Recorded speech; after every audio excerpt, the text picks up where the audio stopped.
Okey. Okey, bismillahirrahmanirrahim. Assalamualaikum warahmatullahi taala wabarakatuh.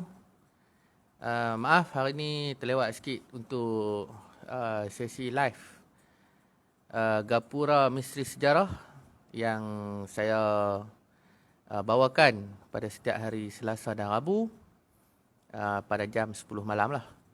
Jadi sekali lagi saya mohon maaf kerana saya duk menguji suara lah. Jadi akhirnya hanya mampu pakai speaker bersama dengan mikrofon yang ada di tengkuk saya ni lah. InsyaAllah kita akan kita akan memperbaharui ataupun membeli mic yang lebih baik lah, insyaAllah. Okey, tanpa membuang masa, malam ni saya akan berkongsi satu cerita yang saya rasa ramai orang tak tahu dan mungkin sebahagian besarnya sudah membaca buku saya iaitu Gajah Putih di Bumi Goroda. Dan buku tersebut alhamdulillah mendapat sambutan yang sangat menggalakkan sepanjang buku ini dikeluarkan sejak tahun 2016. Okey, untuk makluman juga, kami sedang mengedarkan voucher buku kepada mereka yang nak dapatkan voucher buku. Boleh komen dan tinggalkan nombor telefon ke apa-apa. So voucher tu akan diberi percuma dan akan ditebus pada 31 hari bulan 8 ni lah. Dan voucher ini hanya untuk set PMB saja, set Perang Musuh Bisik lah. Okey, tajuk kita pada malam ni ialah Perang Musuh Bisik, Bara yang Membakar. Okey, berapa orang view? Okey, 6. Okey, sebenarnya Perang Musuh Bisik ni dia ada banyak fasa. Dia ada banyak peringkat dan akhirnya dia bukan berakhir pada tahun 1842. Tetapi sebenarnya dia berakhir sekitar 1867 apabila perjanjian Seberang Perai ditandatangani. Perjanjian Perai Fasa 3 di mana perjanjian tersebut mengesahkan Seberang Perai sebagai wilayah milik kepada Pulau Pinang. Tetapi yang tu cerita yang akan masuk kepada episod-episod yang akan datang. Cuma pada malam ni saya nak cerita berkenaan dengan apakah yang menyebabkan berlakunya Perang Musuh Bisik dan adakah terdapat konflik-konflik yang lain sebelum tercetusnya Perang Kedah Siam pada tahun 1821. Sebagai peringatan kepada semua kawan-kawan yang menonton pada malam ni, ini adalah sejarah yang telah berlaku. Kita tak boleh mengubah sejarah. Kita hanya mampu mengenang saja sejarah tersebut. Tetapi sejarah mengajar kita tentang bagaimana hendak bersedia kepada segala perkara yang akan datang lah. Jadi sejarah adalah pengajaran supaya kita tidak alpa dan tidak leka kepada sesiapa pun tanpa mengira latar belakang, corak kehidupan dan sebagainya. Okey. Sebelum 1821, iaitu kira-kira pada tahun 1803, selepas Seberang Perai dipajak ataupun diserahkan kepada British oleh Sultan Ziauddin Mukarram Shah II, maka pada tahun 1803 berlaku pergaduhan ataupun perebutan takhta di antara Sultan Ziauddin dengan anak-anak Sultan Abdullah. Sultan Ziauddin ataupun Tengku Ziauddin merupakan adik kepada Sultan Abdullah dan anak kepada Sultan Muhammad Jiwa, Zainal Adlin yang kedua. Pajakan Seberang Perai telah menimbulkan satu perasaan yang bercanggah dan tidak berpuas hatilah di kalangan anak-anak Sultan Abdullah. Kerana mengikut adat istiadat, sepatutnya bagi Sultan Mat Tajuddin ataupun namanya Tengku Pangeran, sepatutnya beliaulah, baginda lah yang sepatutnya menjadi Sultan Kedah. Tetapi yang berlaku adalah sebaliknya, di mana Tengku Ziauddin mengambil alih tampuk pemerintahan negeri Kedah dan menjadi Sultan Kedah. Okey. Akibat daripada ketegangan yang berlaku menyebabkan Tengku Pangeran dan Tengku Bisnu adindanya telah pergi ke Siam memohon nasihat kepada Rama II. Dan akhirnya Rama II menasihati supaya Tengku Zainuddin menyerahkan takhta kepada Sultan Ahmad Tajuddin lah, kepada Tengku Pangeran. Dan akibatnya Tengku Pangeran menaiki takhta dan memakai gelaran Sultan Ahmad Tajuddin yang kedua. Dan baginda memerintah lebih kurang 39 tahun lah. Okey, 42 tahun. Manakala adindanya iaitu Raja Tengku Bisnu Tengku Bisnu dilantik sebagai Raja Muda dan memakai gelaran Pra Apai Nurat. Yang gelaran Sultan Ahmad Tajuddin ni panjang. Saya pun tak ingat dah. Seri Sultan Mahawangsa apa tak, saya pun tak ingat dah. Cerai Buri apa semua dah. Panjang. Okey. Ketika setelah kedua-dua mereka ini pulang ke Kedah, maka Sultan Ahmad Tajuddin telah menduduki ataupun telah menjadikan kota Kuala Kedah sebagai pusat pemerintahan baginda. Apa? Tak nampak mata. Okey. Dan baginda memajukan kota Kuala Kedah. Ni kota Kuala Kedah ni pun ada satu cerita yang panjang. Yang tu nantilah saya akan cerita. Bagaimana kota Kuala Kedah ni menjadi satu kota yang sangat penting dan menunjukkan betapa bijaknya Tok Nenek kita dalam menyusun strategi kota, membangunkan sebuah kota pertahanan yang turut berfungsi sebagai kota pelabuhan. Itu satu cerita yang lain.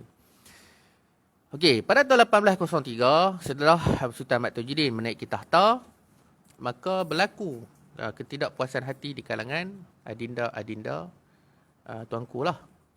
Dan baginda ditentang oleh Tengku Ibrahim, iaitu adindanya, yang mahukan kawasan Semampai dan Kuala Muda. Untuk makluman semua, kedua-dua kawasan ini sangat penting kepada pengeluaran biji timah Kedah. Dulu Kedah ni ada biji timah, jangan kata Kedah tak ada biji timah. Dan penghasilan biji timah ini telah menimbulkan rasa tidak senang lah. Akibat dulu kita kena faham lah. Dulu kita tak ada industri yang besar, kita tak ada kilang, kita tak ada mesin. Jadi kawasan-kawasan yang boleh memberi pendapatan ni menjadi kawasan rebutan lah.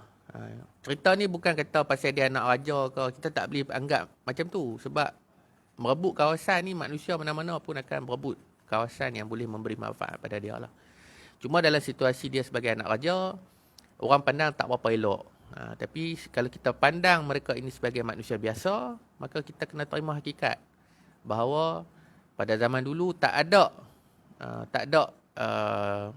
industri yang boleh memberi pendapatan yang lumayan kepada anak-anak raja. Apatah lagi, mereka ni ada pengikut masing-masing yang perlu disaral dan sebagainya lah. Kemudian Tengku Ibrahim yang tidak berpuas hati telah memberi kata dua lah kepada Sultan Ahmad Tajuddin, dan akhirnya Sultan Ahmad Tajuddin membuat keputusan untuk berpindah ke Pulau Tiga. Kampung Pulau Tiga ni sekarang ni terletak di Merbuk lah. Jadi sebenarnya pusat pemerintahan Kedah pada zaman Sultan Ahmad Tajuddin berpusat di Pulau Tiga lah, di Merbuk. Makna kata zaman 40 tahun Sultan ni, ibu negeri Kedah adalah di Merbuk. Okey, selepas tak puas hati dengan cerita, selepas Tengku Ibrahim tak puas hati dan Tuanku Sultan berpindah, sekitar tahun 1809 dan 1810 berlaku peperangan di antara Burma dan Siam di Jung Salang. Jung Salang hari ini kita kenal sebagai Phuket. Jung Salang ni dulunya adalah milik Kedah lah. dan pernah menjadi satu kawasan yang sangat penting kepada negeri Kedah. Sebab tu nama dia Jung Salang. Jung Salang. Dan nama Jung Salang ini diakui sampai hari ini oleh Siam, negara Thai hari ini pun. Dan dianggap sebagai kawasan orang Melayu. Malah kalau hampa buka dalam Wikipedia, Jung Salang masih lagi dianggap sebagai satu kawasan penempatan bagi orang Melayu. Peperangan tersebut telah diceritakan di dalam syair Jung Salang ataupun syair Sultan Maulana yang menceritakan tentang bagaimana tentera Kedah berperang berhabis-habisan melawan tentera-tentera Burma. Dan di dalam syair tersebut menceritakan bahawa tentera Siam ni penakut. Dan yang duk pergi perang ni adalah orang-orang Kedah yang berjuang lah. Akibat daripada peperangan tersebut, sebahagian besar tentera Kedah tidak balik ke Kedah. Dan mereka terus menetap di Jung Salang dan kemudian meneruskan pelayaran ke Tanah Serim. Dan ada yang pergi lebih jauh sampai ke Kautuang, sampai ke Chumpon, sampai ke Yangon dan sebagainya lah. Jadi akibat daripada fasa perang ni juga menyebabkan kita lihat hari ini ada ramai orang Melayu yang berada di kawasan Burma lah. Okey. Selepas peperangan tamat, Tengku Bisnu yang diberi kawasan Setul, Setul dan Lungu telah membuat keputusan untuk berpindah dan beliau memaklumkan kepada Rama, kepada Raja Siam, bahawa beliau tidak ada keinginan lagi untuk memerintah kawasan Setui.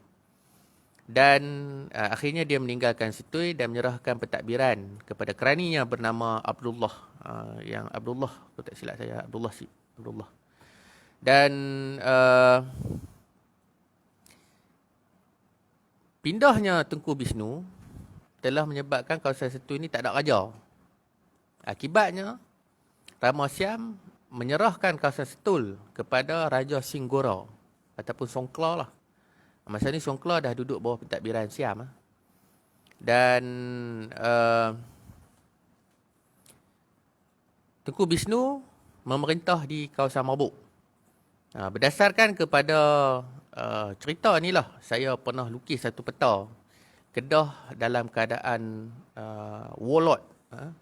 Kedah ni pecah kepada 5 bahagian di mana ada kawasan-kawasan kecil yang ditadbir oleh adinda-adinda Sultan Kedah lah.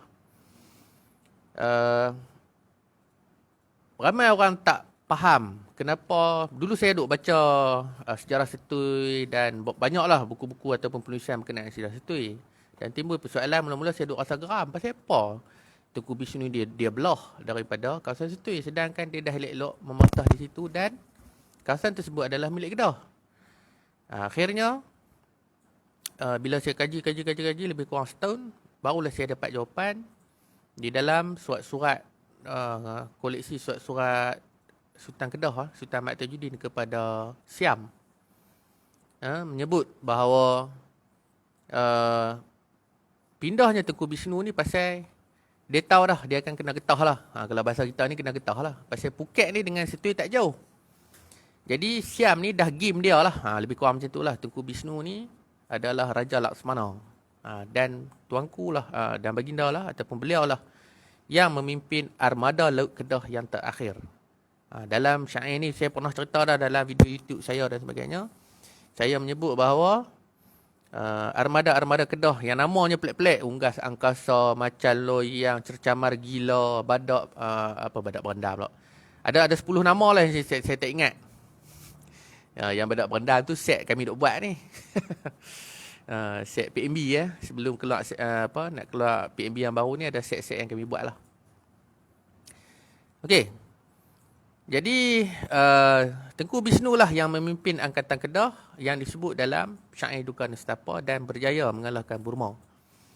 Lepas dia balik tu, dia rasa kalau dia duduk lama akan berlaku lagi peperangan yang panjang. Memang betul tindakan yang dibuat oleh Tengku Bisnu, sebab selepas 1810 tentera Burma terus menyerang kedudukan Siam di kawasan selatan, sehinggalah Burma dikalahkan oleh British dalam perang Anglo-Burmese War 1824 lah, ataupun perang Anglo-Burma 1824. Dan setelah dikalahkan oleh British, maka kuasa ketenteraan Burma mula menurun sampailah dia kalah pada tahun 1870, lebih kurang 1873 ataupun 18, saya tak ingat betul exact date. Yang pasti 4 kali perang dan akhirnya menyebabkan Burma tidak lagi menjadi satu kuasa militer yang terkuat di Asia Tenggara selepas Siam. Okey. Selepas Tengku Bishnu berundur ataupun berpindah ke Merbuk, hubungan baik Rama II ni melihat jasa dan sumbangan Tengku Bishnu ni telah bersetuju dengan berpindahnya Tengku Bishnu ke kawasan Merbuk. Dan Rama II memberikan beberapa kawasan pulau khususnya di kawasan Langkawi. Di Langkawi ni ada tempat sarang burung dan sarang burung ni dianggap sarang burung yang terbaik pada ketika itulah di Langkawi ni.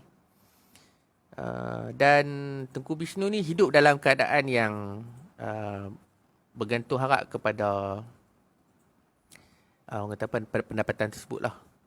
Jadi di manakah kedudukan ataupun pusat pemerintahan Tengku Bishnu? Macam saya sebut tadi, di Merbuk. Tapi saya sendiri pun masih lagi mencari jawapan tepat di manakah baginda ataupun di manakah beliau duduk, sebab di hulu Sungai Merbuk ataupun di Pulau Tiga tadi adalah pusat pemerintahan Sultan Ahmad Tajuddin. Berkemungkinan besar Tengku Bishnu tinggal di Kuala Sungai Merbuk. Ini satu cerita yang saya kena kaji lagi lah. Okey, selepas 1815 Tengku Bishnu mangkat lah dan makamnya tidak diketahui. Selepas kemangkatan Tengku Bishnu, Tengku Ibrahim sekali lagi melakukan penentangan dan akhirnya Tengku Embun dihantar oleh Sultan Ahmad Tajuddin ke Perlis. Sebab masa Tengku Bishnu naik jadi memerintah di situ, Tengku Ibrahim ni duduk di Perlis dan memerintah juga Kuala Muda lah. Okey. Kemudian berlaku pertempuran di Kuala Muda di antara Tengku Ibrahim dengan Tengku Embun yang menyebabkan Tengku Ibrahim terbunuh. Jadi Tengku Ibrahim ni pun tak tahu makam dia di mana. Ada orang kata di Pulau Aman dan sebagainya. Okey. Cerita ni panjang lah. Panjang lagi cerita dia. Dia berlaku perselisihan yang lain. Dia ada punca-punca yang sangat panjang dan banyak yang saya pun tak boleh nak cerita semua pada malam ni. Cuma hampa tunggu artikel bertajuk Konflik Raja Muda Kedah yang akan diterbitkan di dalam jurnal InsyaAllah pada bulan 10 nantilah. Bila keluar artikel ni, saya akan share pada hampa bacalah puas-puas. Ini adalah sebahagian ataupun cebisan daripada apa yang saya pernah bukukan di dalam buku ni lah. Okey. Selepas kemangkatan Tengku Ibrahim, maka naiklah Tengku Embun sebagai Raja Muda Kedah yang baru. Tengku Embun inilah yang disebut di dalam At-Tarikh Silsilah Negeri Kedah yang dikatakan bahawa beliaulah yang mengkhianati, menjadi pengkhianat kepada Sultan Ahmad Tajuddin dan kepada Negeri Kedah. Dan dikatakan bahawa Tengku Embun inilah yang telah menarik ataupun telah berjaya membawa masuk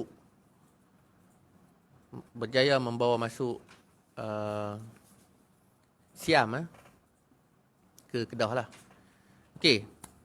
Untuk yang menonton pada malam ni, saya selingan Zat, minta share dan share yang paling banyak. Siapa yang share paling banyak, saya akan bagi baju. Nanti kita akan tengok lah. Malam ni kita bagi lah. Kita bagi hadiah lah. Okay, siapa yang share paling banyak, nanti akan ada Amy yang akan tengok. Kita akan bagi percuma baju ni lah. Baju ni kita bagi free. Memperingati Pak Musuh Bisik lah. So lepas habis live ni, kita akan tengok siapa yang share paling banyak.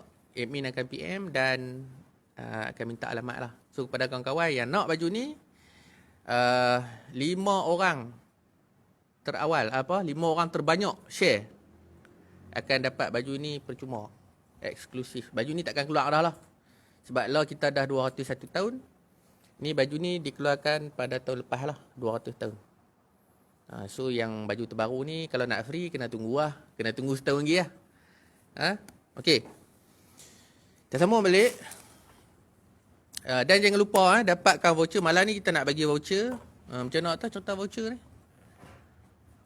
Siapa cakap? 5 yang share paling banyak akan dapat voucher RM10. Okey, 5 share kepada kawan-kawan yang berminat. Saya minta kawan-kawan tolong share dekat kawan-kawan yang minat sejarah.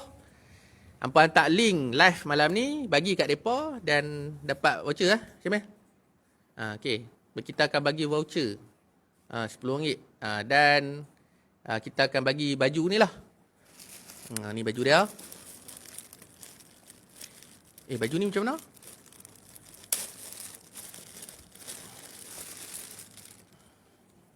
Tadi dah bagi baju. Ni lagi. Lagi kita buka. Okey, untuk share yang banyak, 5 share kita akan bagi voucher RM10. Voucher ni boleh tebus pada 31 hari bulan ni. Untuk set PNB ataupun set PNB saja. Set PNB saja. Jadi kalau ada kawan-kawan yang mungkin hampa dah beli set PNB yang lama, mungkin hampa berminat ataupun ada kawan-kawan yang berminat dengan cerita Pahang Mitsubishi ni, tolong share kat depa, kongsikan pada depa dan saya akan bagi voucher RM10 lah. Dan voucher ni hanya boleh ditebus pada 31 bulan ni lah. 31 bulan 8 sebenar Merdeka. Okey. Dan kalau kata dah beli, tapi depa masih lagi nak pegang voucher tu, kita nak buat macam mana? So depa boleh tebus lah untuk buku-buku lain lah. Kita boleh bagilah. Tapi kita nak share lah. Share dulu 5 orang. Kemudiannya admin akan PM lah. Okey. InsyaAllah pada 31 hari bulan ni akan ada satu event di Kuala Kedah. Sambutan kemerdekaan dengan temanya Perang Mitsubishi. Dan pada masa ni, dan pada masa tersebut, kita akan pakai busana dan kita akan kibarkan panji harimau menerkam. Saya minta yang mana duduk dekat atau jauh, yang mana ada bendera ni, bendera harimau terkam ni, jom kita buat gila. Kita bukan nak cari pasal, tapi kita nak sambut. Inilah masa peluang kita, sebab tahun lepas kita tak boleh nak sambut PKP COVID. Maka bagi saya inilah masa yang sesuai kepada seluruh orang utara. Khususnya yang berdekatan dengan Kota Kuala Kedah untuk mai. Dan saya akan ada pada masa tu, selama program akan bermula pada pukul 9 hingga 12.30. Selama lebih kurang 4 jam. So, mai ramai-ramai kita kibar panji harimau menerkam, panji perang tok nenek kita yang mempertahankan negeri Kedah sepanjang 21 tahun perang yang berlaku.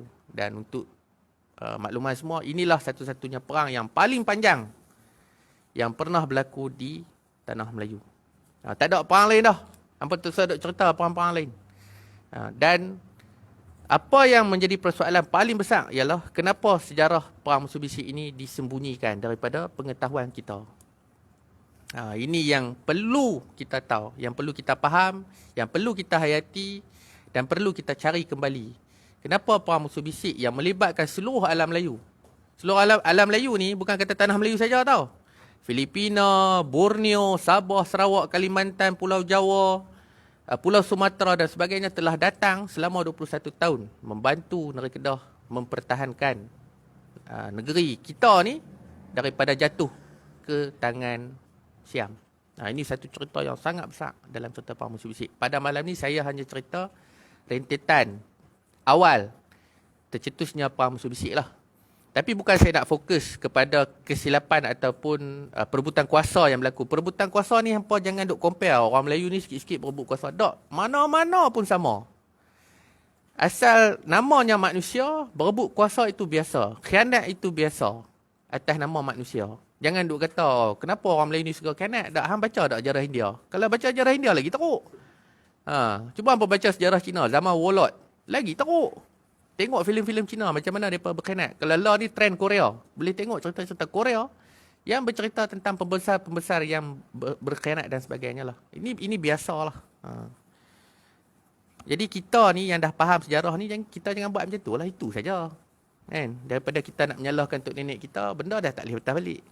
Cuma hari ni kita beringat dan kita menghayati dan menghargai perjuangan tok nenek kita yang telah pergi berperang dan syahid lah. Okey. So sekali lagi saya ingatkan pada 31 hari bulan 8 kepada semua anak-anak utara, anak-anak rimau, mai turun di Kuala Kedah pada 31 bulan 8. Kita akan ada pantomin lakonan semula serangan perang musuh bisik yang akan yang diseliakan oleh Lekiu Kohar, pelakon Geran tu lah. Dan kepada anak-anak Gayung, insyaAllah Cikgu Majid ataupun Ayah Majid lah. Saya pun tak tahu nak sebut dia yang sebenar. Ayah Paduka, boleh lah. InsyaAllah dia akan turun bersama lah dalam program tersebut. So kepada semua, pakat-pakat turun mai, pakat pakai busana, dan mai kita kibarkan panji harimau tekam pada hari tersebut. Buat julung-julung kalinya selepas 200 tahun, insyaAllah. Okey, saya nak sambung sikit lagi berkenaan dengan cerita perang musuh bisik fasa kepada Tengku Umbun tu. Kalau yang nak PN, nak bendera ni boleh komen kat bawah tu lah. Lah hampa tak ada kan. Yang tak ada bendera boleh PM mai lah. Okey. Selepas Tengku Umbun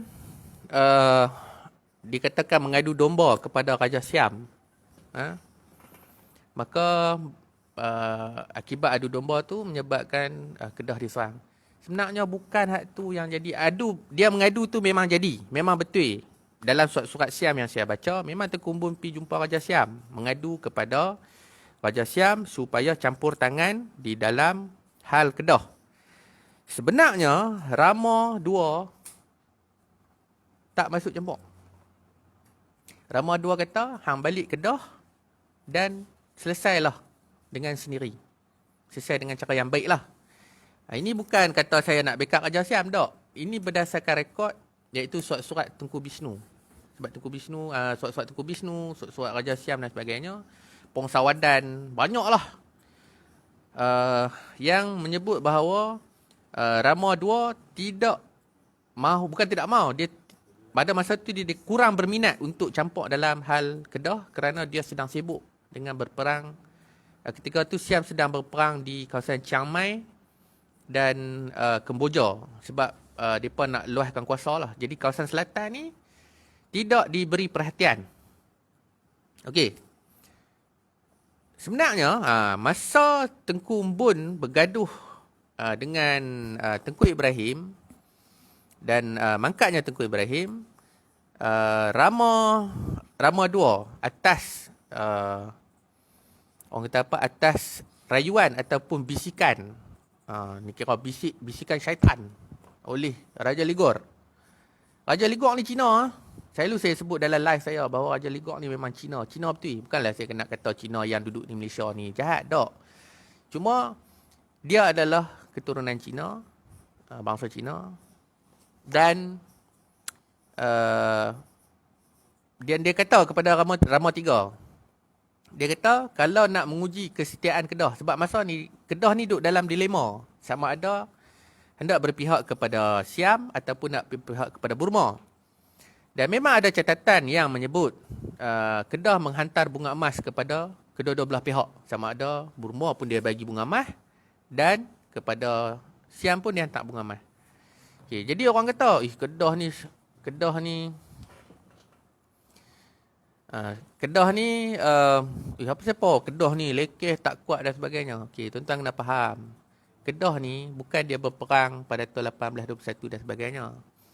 Tapi Kedah ni dia dah perang jauh lebih lama. Jauh lebih lama. Bukan kata zaman Sultan Muhammad Jiwa saja, tetapi sultan-sultan yang sebelumnya. Orang Kedah ni kira berperang tak berhenti. Sampai habis dah orang jantan di Kedah ni. Itu yang berlaku. Dan menyebabkan Kedah tak mampu untuk mempertahankan dirinya lagi. Yang menyebabkan Sultan membuat pilihan untuk bagi bunga emas lah. Okey. So Raja Ligok kata, kalau nak menguji kesetiaan Kedah kepada Siam, maka seranglah Perak. Maka Angkatan Kedah Sultan Ahmad Tajuddin telah menghantar satu angkatan tentera ke Kedah ke Perak dan menyerang negeri Perak pada tahun 1815. Dan ni pun cerita panjang juga perang Kedah Perak ni. Ada orang kata perang tu gagal, ada orang kata hanya helah dan sebagainya lah. Okey, itu saya tak mau sentuh. Cuma apa yang disebut di dalam surat British, saya sebut sikit saja. Sultan Perak memang mengakui bahawa bahawa negeri Perak sudah kalah kepada Kedah lah. Dan tetapi Perak ni di backup pula oleh Selangor. Di cerita lain lah, cerita panjang saya tak mahu cerita lah. Okey, akibat kejayaan Sultan Angkatan Kedah ni menyebabkan pangkat ataupun ranking Sultan Ahmad Tajuddin dinaikkan daripada Praya kepada Chow Praya. So Chow Praya ni sama level dengan Raja Ligok. Jadi Raja Ligok ni dia tak puas hati. Dia kata dan dia mencari helah. Sebab secara tradisinya semua negeri selatan Siam kena menghantar bunga emas dan perak kepada Ligor sebelum dihantar kepada Bangkok. Jadi Ligor ni jadi raja kecil di kawasan selatan.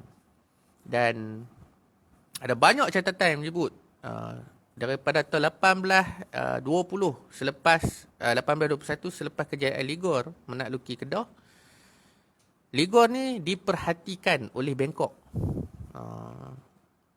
Dan semasa 1839, Raja Ligor tersebut telah dihukum bunuh kerana dipercayai lah, kerana dengan alasan bahawa Raja Ligor ni cuba hendak berpisah daripada Bangkok lah. Maknanya dia nak buat negara baru. Itu antara sebab yang menyebabkan Raja Ligor ini dijatuhi hukuman bunuh. Okey. So boleh nampak cerita ni. Okey, ada soalan boleh tinggal soalan. Saya akan cuba jawab. Tapi soalan janganlah mampu dalam konteks perang musuh bisik lah. Jangan duk pergi tanya soalan-soalan lain pula. Saya akan cuba jawab lah. Okey. Sama level ni, okey. Bila Sultan Ahmad Tajuddin dinaikkan kepada Chow Praya, jadi Kedah ni tak payah hantar dah bunga emas dan perak kepada Ligor. Kedah boleh menghantar bunga emas secara direct kepada Bangkok. Yang ni yang Raja Ligor tak puas hati. Okey. Nak jadi cerita, duk cari alasan. Macam-macam buat ni, tak boleh. Raja Siam ni kira dia tak maulah, dia kata tak maulah serang Kedah ni. Dia tak mau serang Kedah pasal dia tak boleh nak bagi tumpuan.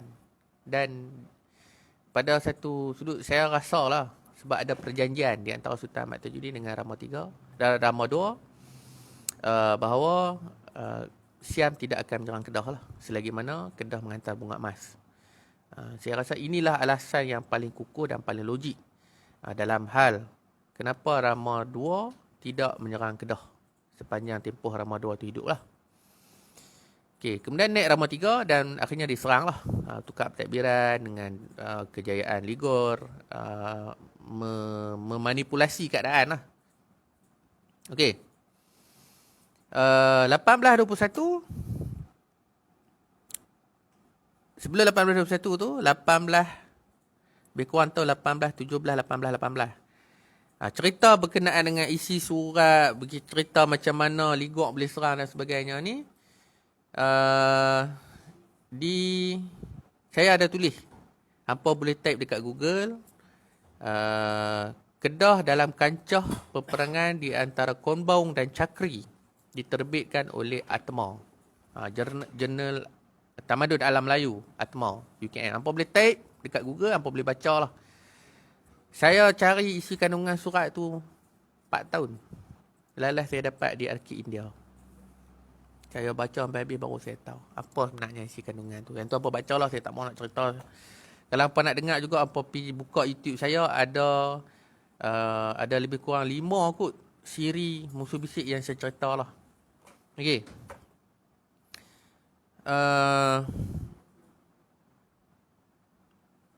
Kemudian pada tahun 1817 dan 18, Raja Ligor ni dapat satu surat. Dia melihat tentera Burma yang berada di tengah laut. Seorang Cina bernama Lim Hui. Ni saya sebut. Lim Hui ni memang top lah dalam mana-mana video saya dengan Ustaz Ibn Rijal ke, saya ceramah di Masjid Belah Penaga ke, Kubang Semang ke, Kubang Menerung ke, Lahak Yui ke, apa semua tu. Selalu saya sebut nama dia lah, Lim Hui ni. Lim Hui ni lah yang mendapat surat tersebut dan dibawa kepada Raja Ligor. Isi kandungan tu hampa boleh baca dalam jurnal dalam artikel jurnal yang saya habaq saat tadi lah, yang saya tulis tu. Hampa boleh baca di situ isi kandungan dia. Dan akibatnya ia menjadi satu bukti yang sangat kukuh kepada Ligor lah, kepada Siam untuk menyerang Kedah. Dan akhirnya pada tahun 1821 maka diseranglah kota Kuala Kedah dalam keadaan orang semua tak bersedia. Okey, berapa lama dah kita? Ada sejam eh? Tak ada minit. Okey, so ada soalan? Imran apa nama? Ya, Imran. Apa peranan British dalam PNB? Abang apa ni bang soalan ni? Aduh. Okey, ada lagi soalan lain? Muhammad Syahid tanya, nak tahu berkenaan perang Kedah Perak. Alamak. Okey. Saya jawab yang British, apa peranan British. Okey, ni kita cerita external politik, politik luar. Hampa boleh baca tulisan Nicholas Starling dalam bukunya bertajuk The British Policy in Malaya, yang menceritakan bagaimana polisi-polisi British terhadap Selat Melaka lah khususnya. Dan kesan daripada perang Kedah Siam ni menyebabkan British lebih berhati-hati dalam mengurus hal-hal pentadbiran orang-orang Melayu. Kebangkitan pahlawan-pahlawan Melayu di negeri Kedah turut memberi satu gambaran yang agak menakutkan kepada British. Sebab berbeza dengan India dan China di mana mereka berperang dengan satu benua yang tidak bersatu. Sebab kerajaan macam India ni dia pecah belah. Dia ada banyak kerajaan. Tetapi di Kedah ni menunjukkan bahawa walaupun banyak kerajaan-kerajaan kecil di alam Melayu, tetapi apabila satu istana ataupun satu negeri itu diserang, maka seluruh orang Melayu turun. Yang ni yang menyebabkan British merasa takut dan menganggap sekira, dan pernah ditulislah, ada satu catatan saya baca, adalah merugikan kepada British sekiranya mereka menyerang orang Melayu ataupun negara Melayu lah. Dalam perang musuh bisik ni, peranan-peranan yang dibuat oleh British ni lebih kepada, pada peringkat awal adalah melihat kepada struktur pentadbiran yang berlaku lah. Dan kepentingan British pada zaman tersebut adalah Selat Melaka. Itu tujuan dan tumpuan mereka. Sebab mereka nak ambil Selat Melaka lah. Dan pada zaman itu berlaku persaingan kuasa-kuasa imperialisme. Jadi, kalau hampa tengok betul-betul, kenapa perjanjian Anglo-Dutch dibuat pada tahun 1824? Kenapa Raja Yogyakarta dibuang ke Pulau Pinang lebih kurang tahun 1831? Ini semua peranan yang dimainkan bukan saja British, tetapi satu pakatan yang dibuat oleh Barat ke atas alam Melayu, yang mana kepentingannya adalah penguasaan Selat Melaka.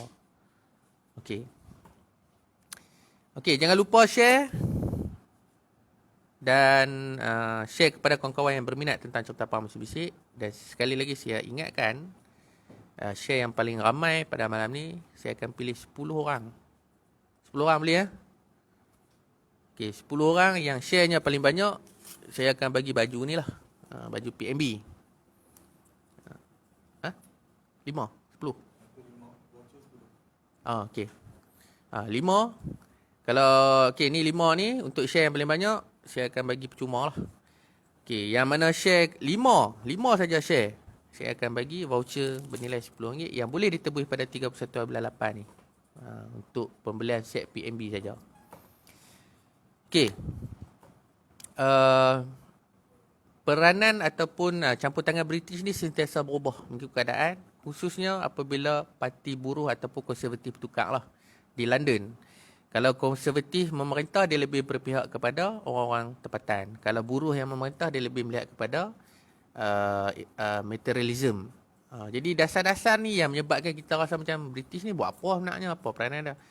So tujuan utama dia adalah Selat Melaka dan untuk mengawal, menyelamatkan kedudukan Pulau Pinang sebab Pulau Pinang berada di orang kata kepala Selat Melaka lah. Tapi tu pun satu cerita pula pada tahun 1819 apabila Singapura dibuka, menyebabkan Pulau Pinang jatuh secara sikit demi sikit lah. Dan peperangan tersebut sebenarnya turut memberi kesan kepada British daripada segi perdagangan lah. Tapi British masa tu dia tak berapa nak kontrol sangat. Dia tak berapa nak ambil tahu sangat pasal Selat Melaka sebab kepentingannya British adalah India. Dan peperangan yang berlaku tidak melibatkan kawasan laut lah. Kebanyakan perang yang berlaku ni hanya di kawasan-kawasan pesisir pantai, di kawasan-kawasan dalam lah, yang tak begitu memberi kesan kepada Pulau Pinang. Jadi untuk soalan Abang Azmi tu, apa yang berlaku ialah peranan yang dibuat oleh British ni sentiasa berubah, tetapi matlamat utamanya adalah untuk menguasai Selat Melaka lah. Okey. Ada ayak? Main sikit ayak. Kau yang tekak. Okey. Okey, jangan lupa share. 10 orang share yang paling banyak, saya akan bagi baju free lah. Baju hitam tu tadi. Dan jangan lupa 31/8 ni akan ada satu event sambutan kemerdekaan dengan temanya Perang Musuh Bisik. Kita akan ada pantomin ataupun lakonan semula. Kita akan ada buat lakonan semula.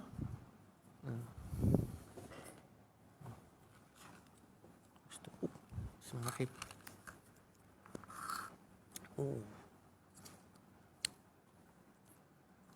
Ni Restu Cafe ni boleh dapat dekat Rusnani Tuan Miam Citra. Lalang lah ni kan. Amboi, alhamdulillah. Lega. Okey. Boleh main semangat balik. Mau kena ayak manis tu. Okey, 31/8 ni kita akan ada satu event yang mana temanya adalah Perang Musuh Bisik. So semua orang saya jemput. Saya jemput semua anak-anak utara untuk mai pada majlis tersebut. 31/8 bermula pada jam 9 pagi hingga 12.30 tengah hari. Kita akan ada persembahan silat, kita akan ada persembahan tomoy. Kita akan ada lakonan semula serangan Kota Kuala Kedah pada tahun 1821 yang akan dikendalikan oleh Pusaka Gayung. Semalam saya jumpa dengan Tuan Lekyu Kohar lah, anak kepada Cikgu Majid.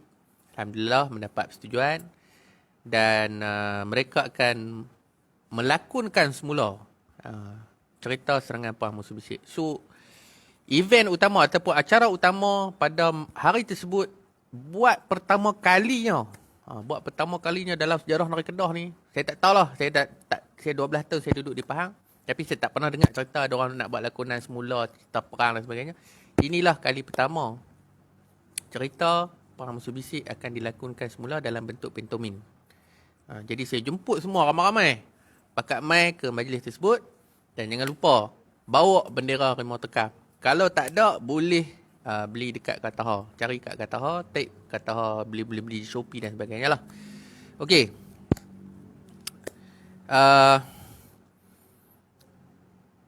Okey, nak jawab tadi soalan ni apa ni? Perang Perak. Okey, Perang Kedah Perak ni dia satu perang yang tidak ada bukan tak ada keputusan. Dia perang tu dia ceritanya agak tergantung sebab Okey. Saya bukan kata saya kaji sejarah Kedah saja. Saya juga melihat kepada rekod Perak. Tapi malangnya, tidak ada rekod daripada site Perak. Ha? Tidak ada satu buku yang menjelaskan tentang perang di antara Kedah dengan Perak. Buku yang paling awal adalah Misal Melayu. Misal Melayu tidak menyentuh tentang perang di antara Kedah dengan Perak. Dan buku tersebut ditulis oleh Raja Chulan tahun 1930-an macam itulah. So jarak antara Raja Chulan dengan cerita perang Perak ni, perang Kedah Perak ni lebih kurang 100 tahun. Malah orang Perak pun tak banyak bercerita tentang perang ni. Kecuali dekat makam Sultan Abdul Malik Mansur Shah ditulis bahawa pada tahun sekitar 1815 Perak diserang oleh Siam. Ini kalau kita nak perbetulkan fakta memang tak betul lah. Sebab bukan Siam yang serang, tapi Kedah. So tak apalah, itu satu cerita lah.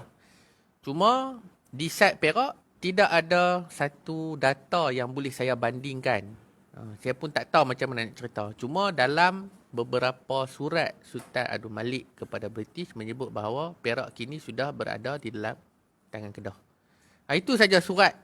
Satu surat yang menyebut tentang, boleh kata penaklukan Perak oleh Kedah lah. Saya pergi ke kampung Pasir Garam. Pasir Garam ni terletak di Allahumma salli ala Muhammad, Kampung Teluk Bakung, nak hala ke Pasir Salak. Tu semua kawasan saya lah. Mak saya orang Perak. Tu semua kawasan kami lah. Kawasan kami belah mak saya lah.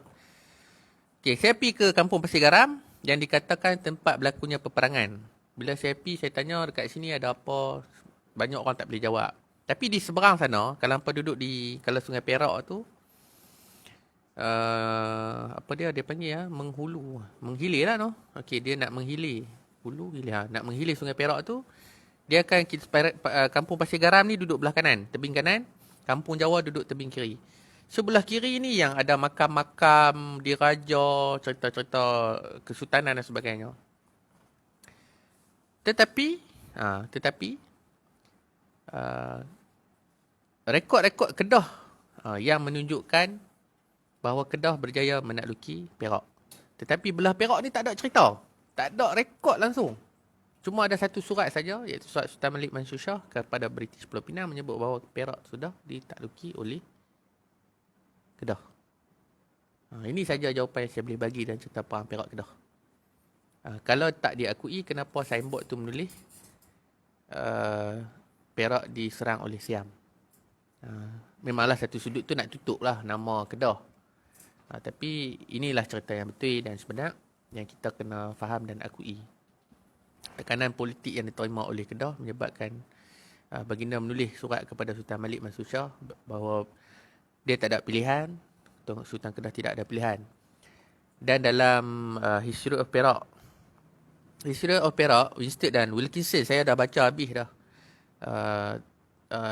jurnal tersebut, Jamras, History of Perak, menyebut bahawa Sultan Malik Mansur Shah kata Perak adalah sultan yang tua dan selama hari ini Perak tidak pernah diserang oleh mana-mana kuasa. Jadi Perak akan mempertahankan negeri Perak dengan sedaya upaya. Lebih kurang macam itulah ayat dia. Lepas tu habis. Cerita tu tak tahu macam mana tergantung. Cerita tu tak tahu, tergantung. Tiba-tiba keluar cerita kata Perak sedang menyediakan beberapa buah perahu untuk menghantar timah. Jadi cerita dia agak kompleks, agak keliru. Kita pun tak tahu apa sebenarnya yang berlaku. So saya faham sebab ada sentimen daripada Perak. Untuk makluman semua, mak saya orang Perak. So saya pun kadang-kadang saya kena duduk tengah-tengah sebab saya ni orang yang belajar sejarah. Saya buat master sejarah. So saya kena ambil jalan tengah-tengah. Bukan kata saya nak berpihak kepada Kedah saja. Sebab selepas serangan 1821, 1818 perang Perak, 1829, 31, 38 sampai 1842, orang Perak juga turut menghantar panglima-panglima daripada Perak, khususnya di kawasan Perak Tengah, Kampung Gajah dan sebagainya, pergi ke Kedah berjuang mempertahankan ataupun mendapatkan semula negeri Kedah bersama-sama dengan orang Kedah, mendapatkan semula negeri Kedah daripada tangan Siam. Okey. Ada soalan lagi?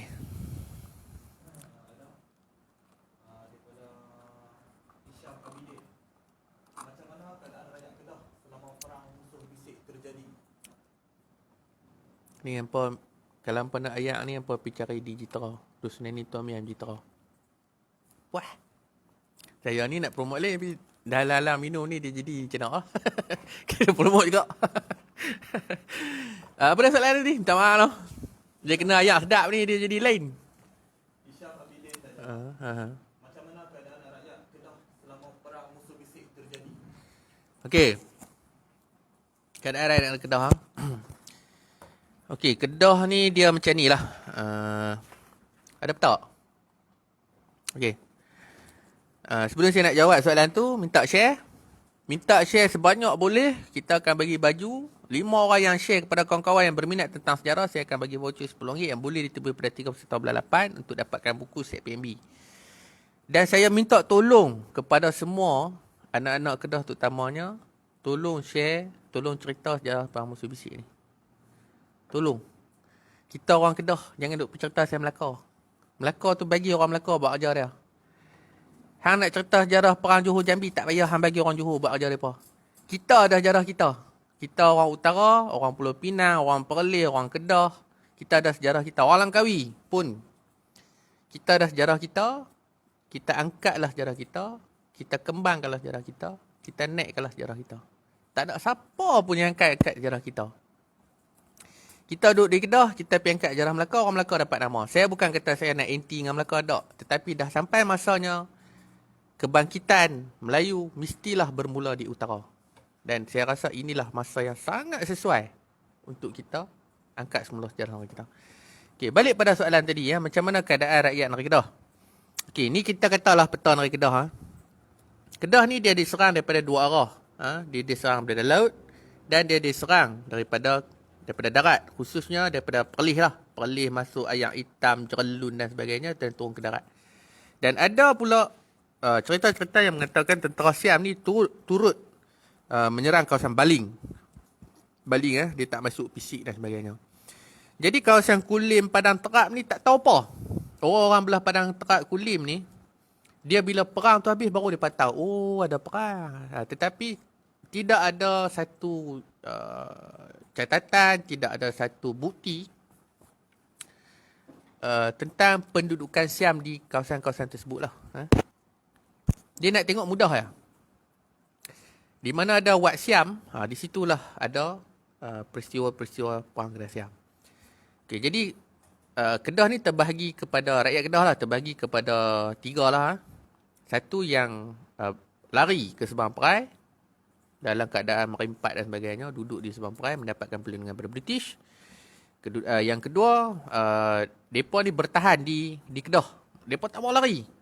Mereka duduk di Kedah dan mereka terima apa yang berlaku di Kedah, dan boleh dikatakan ada sebahagian kecil yang berkhidmat, yang turut menjadi tentera kepada Siam lah. Dah tak ada pilihan, nak pergi mana pun tak boleh.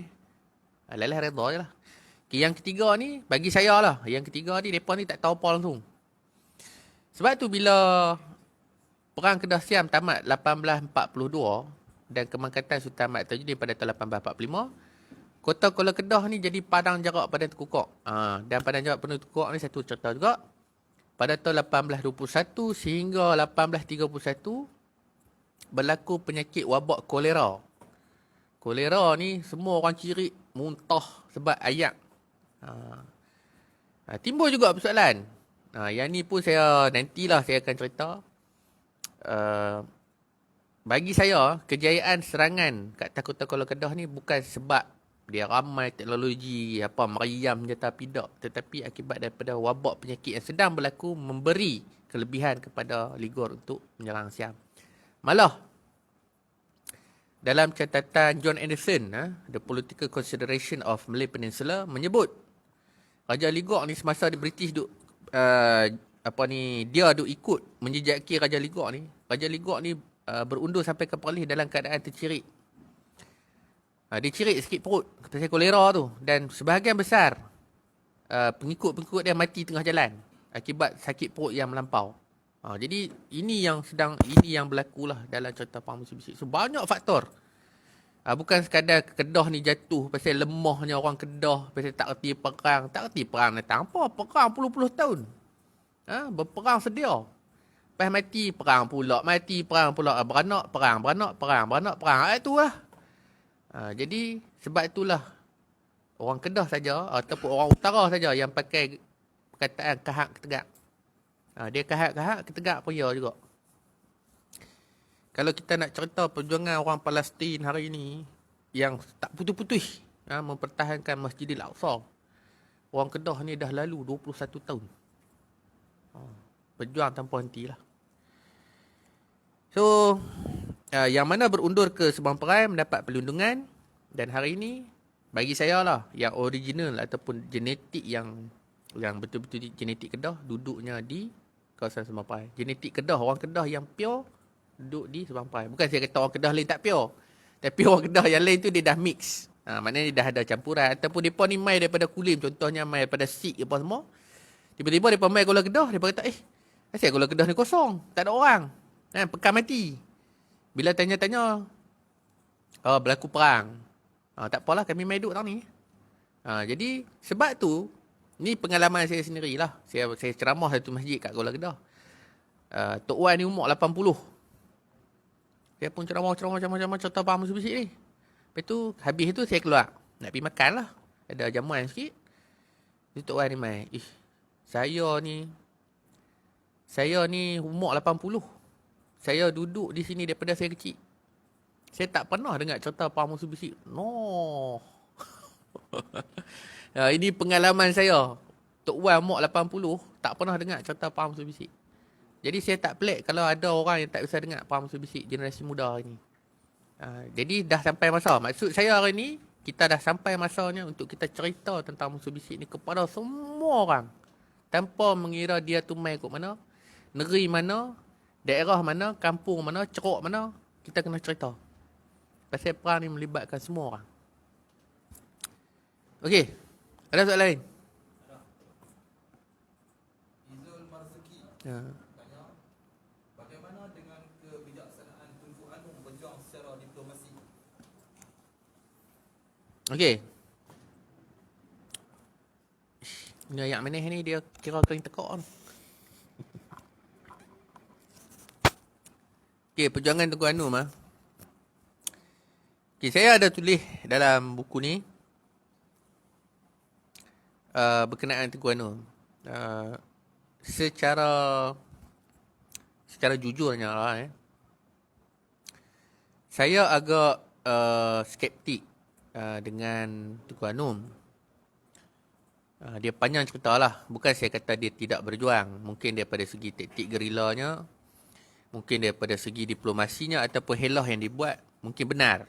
Dan ramai orang khususnya di kawasan Pulau Pisang, waris-warisnya menerima dan berpegang kepada pandangan bahawa Tunku Anum dengan diplomasinya berjaya membawa balik Kedah kepada Sultan Ahmad Tajuddin.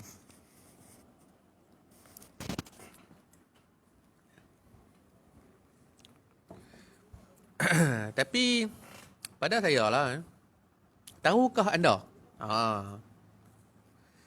Tunku Anum dilantik sebagai Sultan Kedah oleh Rama III daripada tahun 1839 hingga 1842. Selama 3 tahun Tunku Anum dilantik sebagai Sultan Kedah. Jadi saya tak mau berbahas panjang berkenaan dengan perjuangan Tunku Anum daripada diplomasinya. Cuma clue yang saya boleh bagi ialah Tunku Anum pernah menjadi Sultan Kedah. Tetapi namanya tidak tersenarai di dalam silsilah Sultan-Sultan Kedah lah. Yang tu hampa boleh cari jawapan sendiri. Bagi saya pun tak mau ceritalah berkenaan orang yang dah mati. Mungkin menjadi fitnah atas dia ataupun fitnah atas saya. Jadi terpulang pada tuan-tuan untuk melihat. Cuma pada saya agak skeptik dengan cara perjuangan yang dibuat oleh Tunku Anum. Itu saja. Okey, soalan lain. Ada lagi soalan? Firdaus Azmi. Nak tahu wilayah terang tu masih dalam Kedah semasa perang Suku Bisik? Wilayah terang. Okey, wilayah terang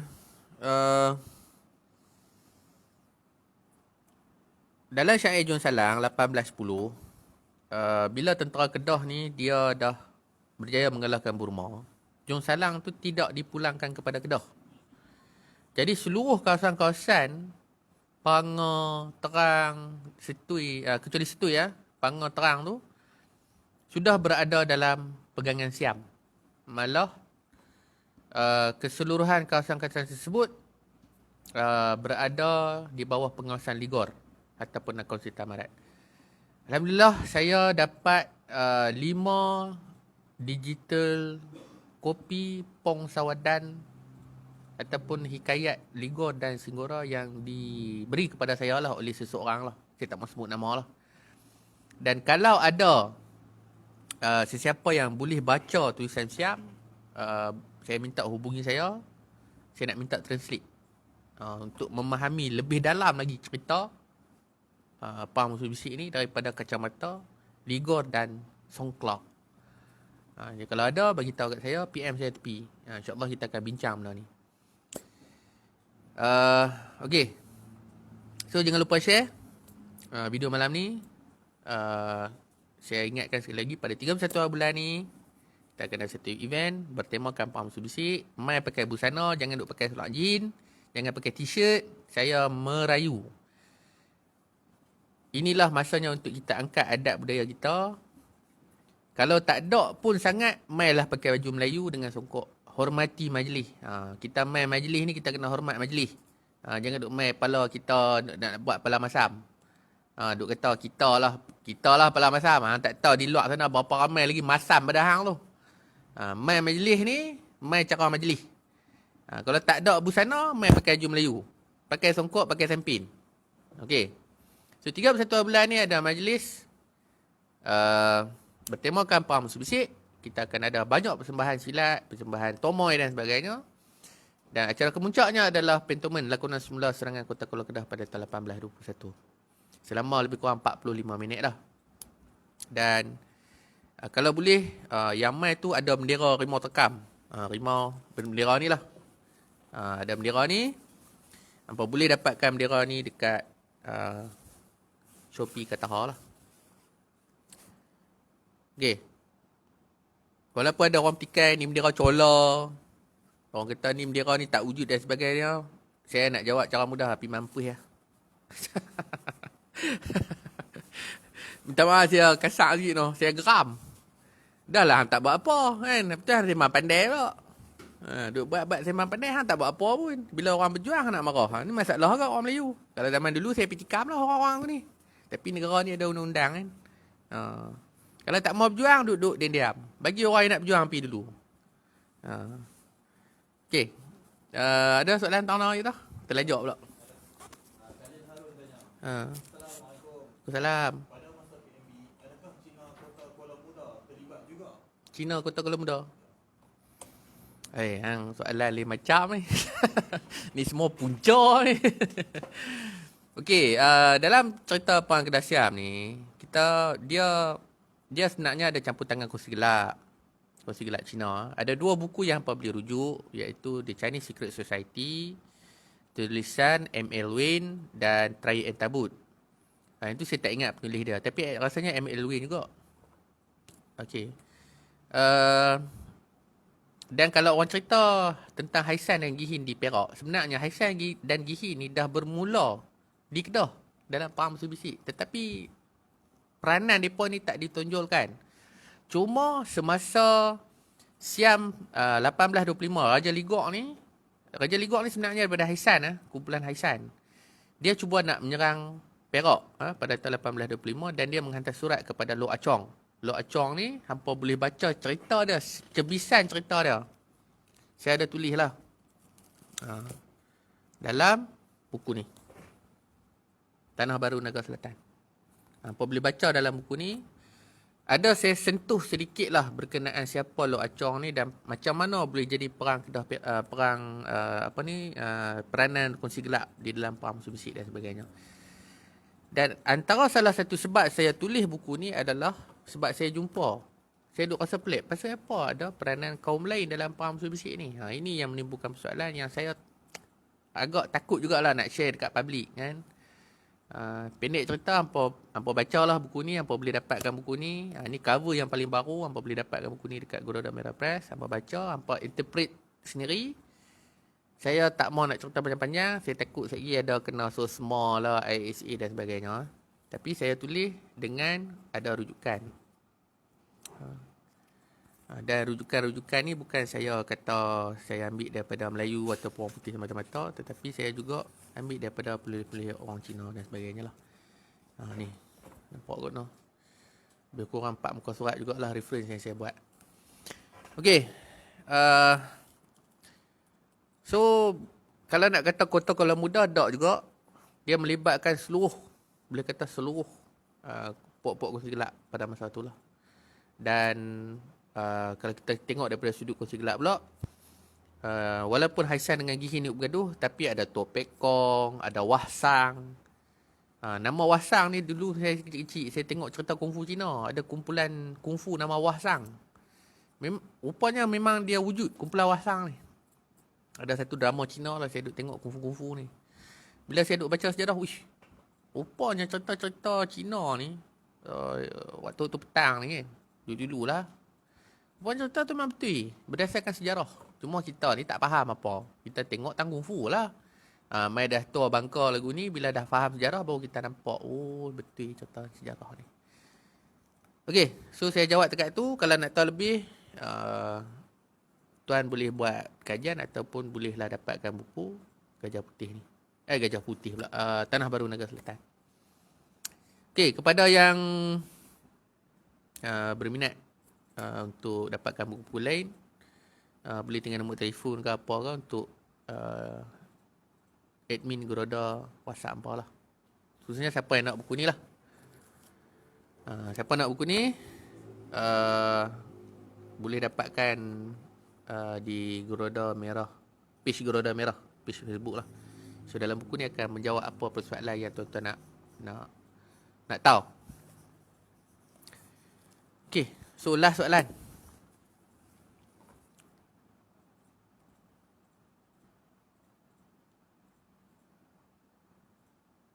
Ada? Daripada Muhammad Adi. Okay. Tak ada kursi gelap kau tu. Okey, zaman tu tidak ada satu kajian yang mendalam tentang kongsi gelap Melayu.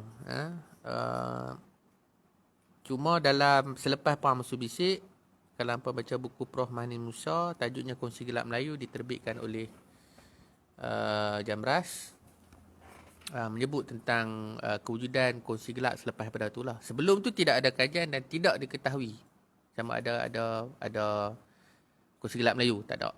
Itu tak tahu. Ni jawapan yang mudah ya, saya pun tak tahu dan saya pun tak jumpa lagi. Okey, yang mana nak dapatkan buku, nak dapatkan baju dan sebagainya, boleh tekan link WhatsApp yang tertera di ruangan komen tu. Nak buku apa, bagi tahulah. Bagi tahu dekat link WhatsApp, so akan ada orang yang akan jawab. So saya ingat lagi sekali, kepada orang yang share paling banyak malam ni, saya 10 orang lah, saya akan bagi baju PMB secara percuma.